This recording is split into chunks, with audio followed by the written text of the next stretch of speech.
Good evening, and welcome back to Political Science 101 at Simmons College. Welcome back to my garage.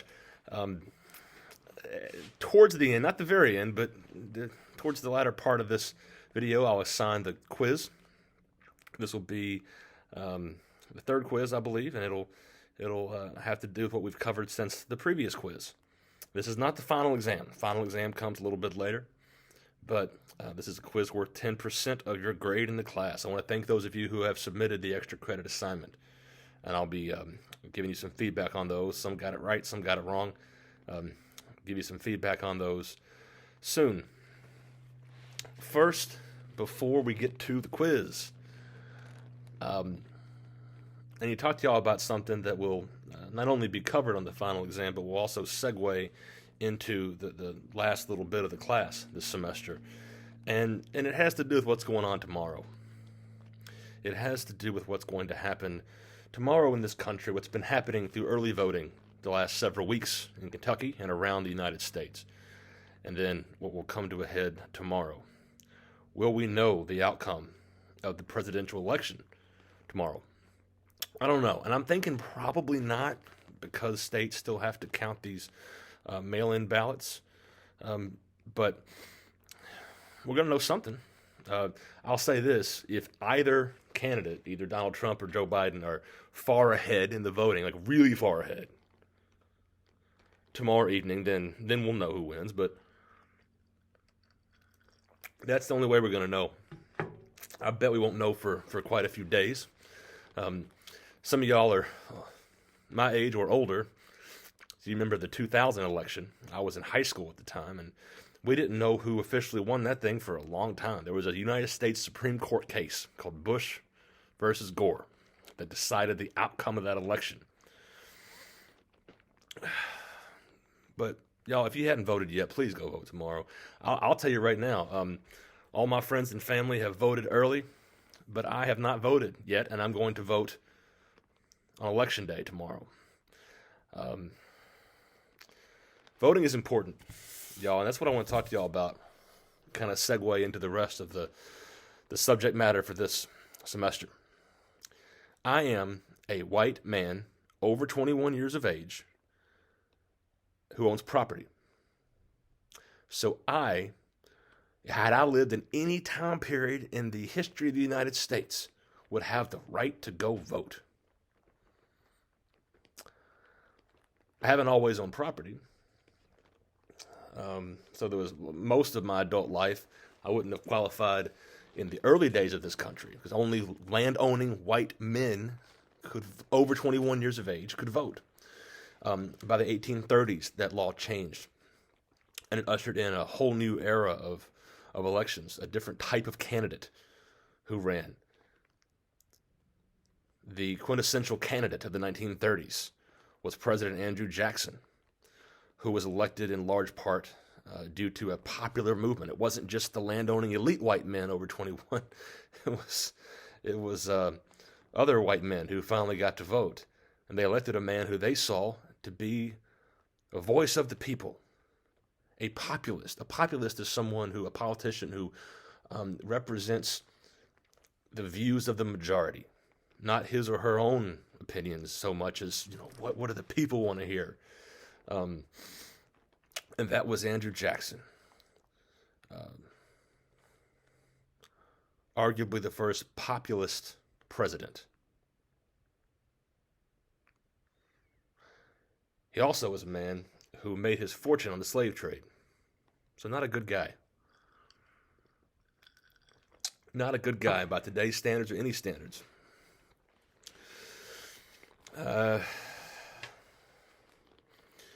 Again, landowning white man over 21 years of age. No period in our country's history where I wouldn't be allowed to vote. But I try not to take that for granted, because I live in a country with a lot of different kinds of people. And there's something fundamentally wrong about subjecting huge numbers of people, I will say any people, subjecting them to the indignity, to the inhumanity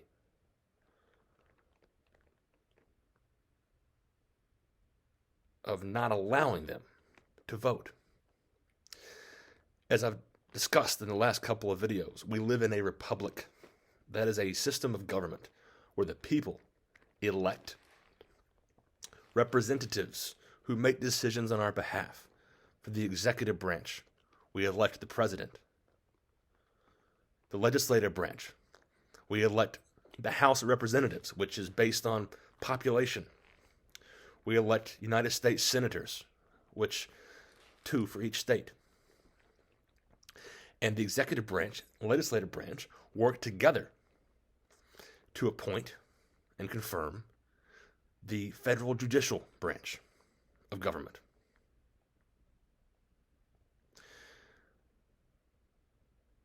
The only way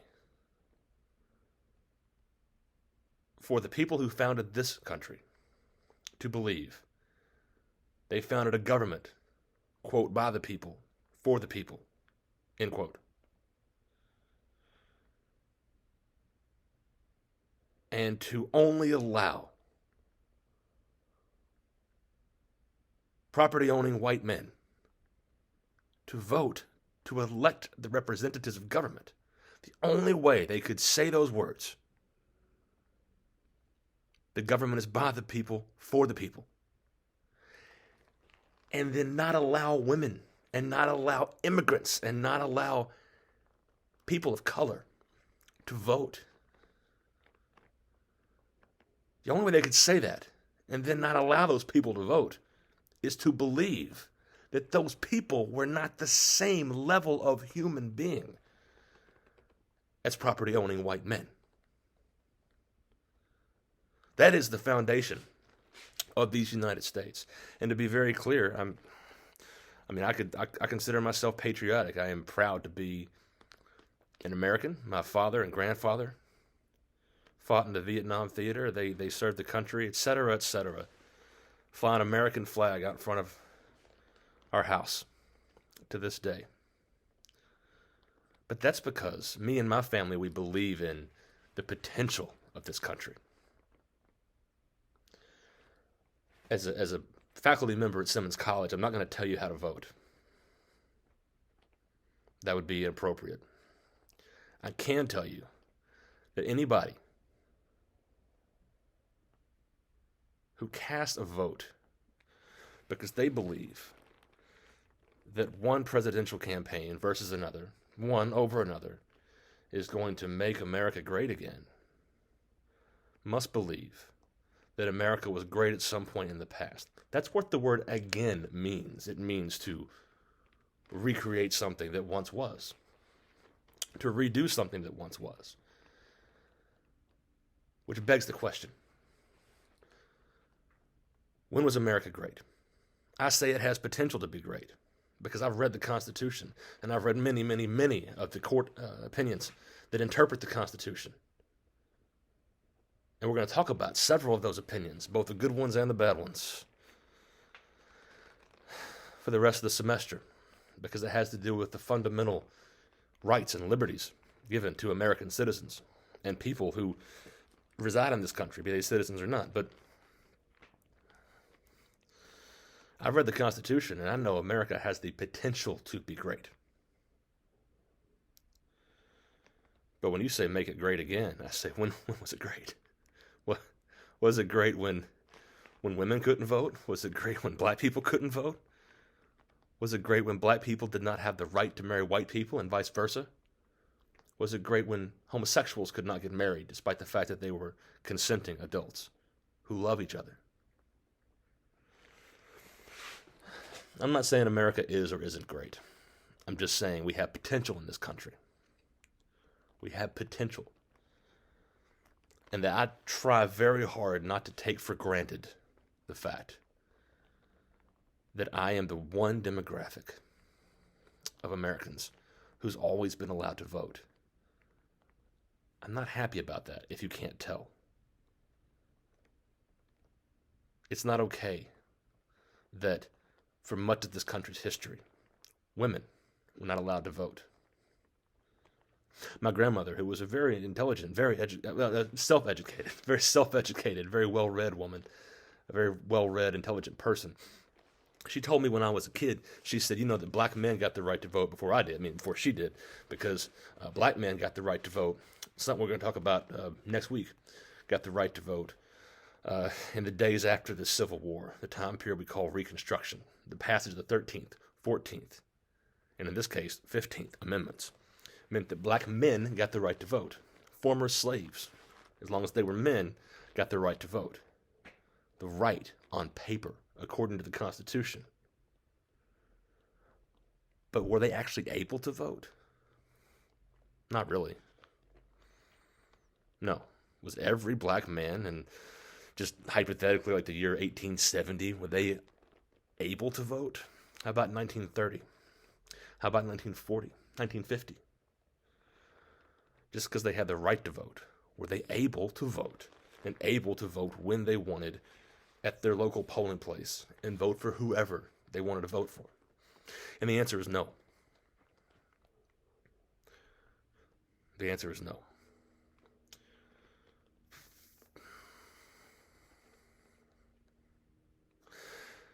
To this day in the United States, as I mentioned in the last video, we have a real issue with voting rights. We have the fact that convicted felons lose their right to vote. Now, they can regain it for certain nonviolent felony offenders. They can regain it. But what about? What about someone who committed a violent felony at the age of 18? Served a lot of time in prison. And now that person is out of prison. And they're 50 years old. Haven't done a single illegal thing since then.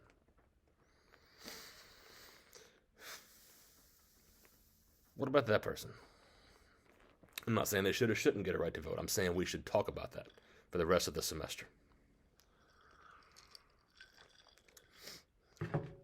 To be very candid, but also state the obvious, the majority of the students at Simmons College are not white, which means that for a huge portion of this country's history, had you lived in those times, you wouldn't have the right to vote.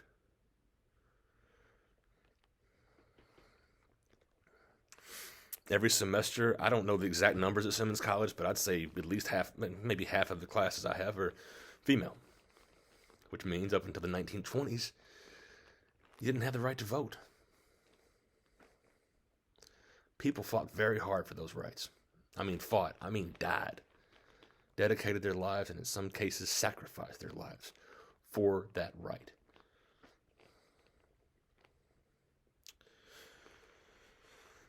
Now, at the risk of both white-splaining and mansplaining, I think y'all understand what I'm saying. You understand I'm saying that. I try not to take it for granted, but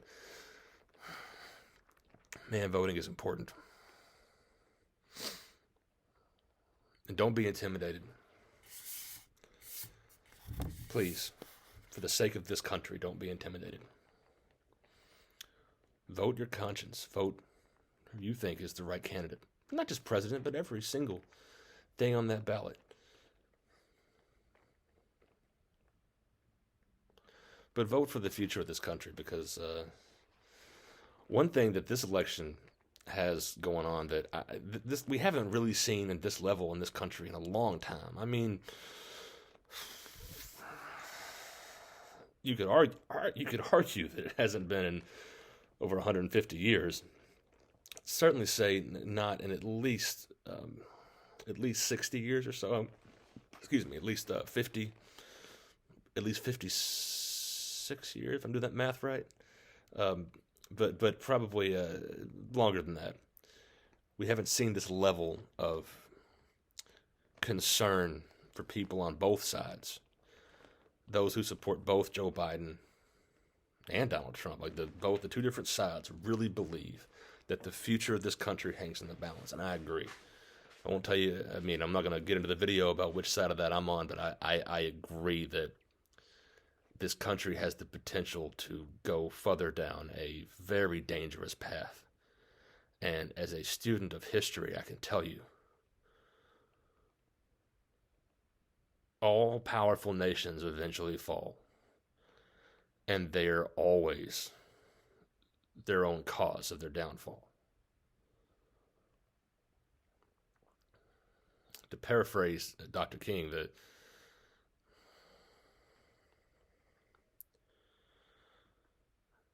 the arc of the arc of history had been towards justice, and that's a paraphrase, not a quote, but it should have been towards justice anyway. Sometimes we've got to fight, and sometimes we've got to vote. Sometimes we got to do both. If you want justice for whatever you believe justice is in this country, even if you don't think either candidate is perfect, please vote. For the future of your community, your family, and yourself. Please vote. If you haven't voted yet, please do. If you got any friends or family, coworkers that have not voted yet, tell them to go vote tomorrow. I will say we've had so many early voters in Jefferson County that the lines at the polling places, although there are fewer of them, shouldn't be as bad as you might think. I think we're going to be okay as far as getting in to vote tomorrow. We'll see, but please, please, please, for everyone's sake, go vote. In case you thought I forgot about it, we got a quiz. We have a quiz coming up this week. It'll be due to me try to get it to me by 5 p.m. Friday. When I say Friday, I just mean midnight. Get it to me by the end of the day. People keep different hours. People have different kinds of jobs and responsibilities. So if you get it late, that's fine. As long as I get it by Friday. In the quiz, has 2 questions. One of them I've covered extensively in these lecture videos. Also, it's in your reading. And the other is much more of an opinion. And please believe me when I say it does not matter if I agree with your opinion. All that matters is that you show me you have an intelligent, thoughtful opinion. An informed opinion. So don't worry about me agreeing with you. Please, just tell me how you feel. Think about it. If you don't have the thoughts on it, do some research and then give me your thoughts. But that's the second part of the quiz. 2 questions. Question number one for the quiz. Tell me something that the government in this country does not do that you think it should. And tell me why. Question number 2.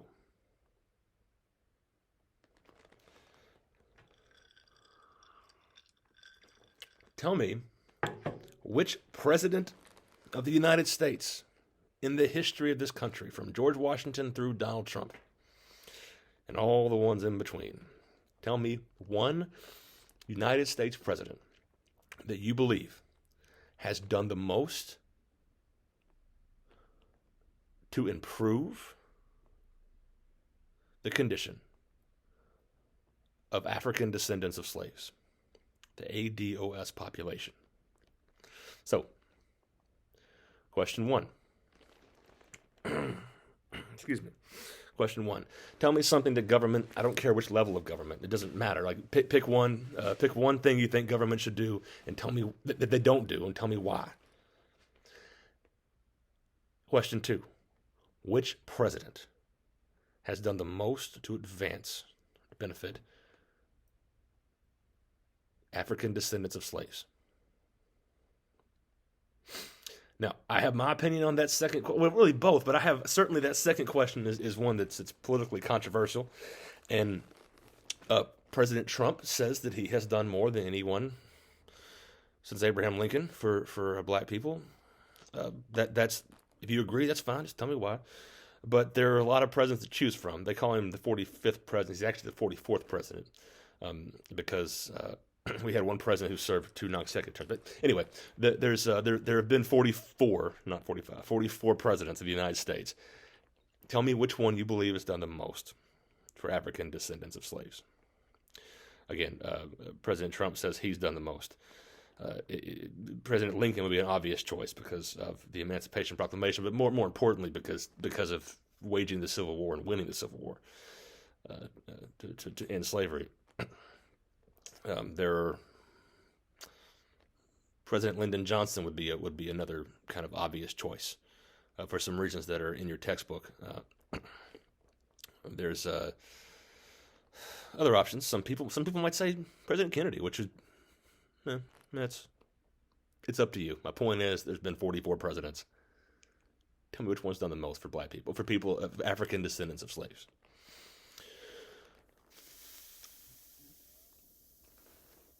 I guess President Obama would also be an obvious choice, but still though, explain. Tell me which president has done that. And explain. Now, when I send y'all this video, when you see this, if you've seen this video from the announcement on Canvas, you will also see this quiz assigned in writing there and on Canvas. I'll put it on the announcement, and I'll also put it under the assignments tab.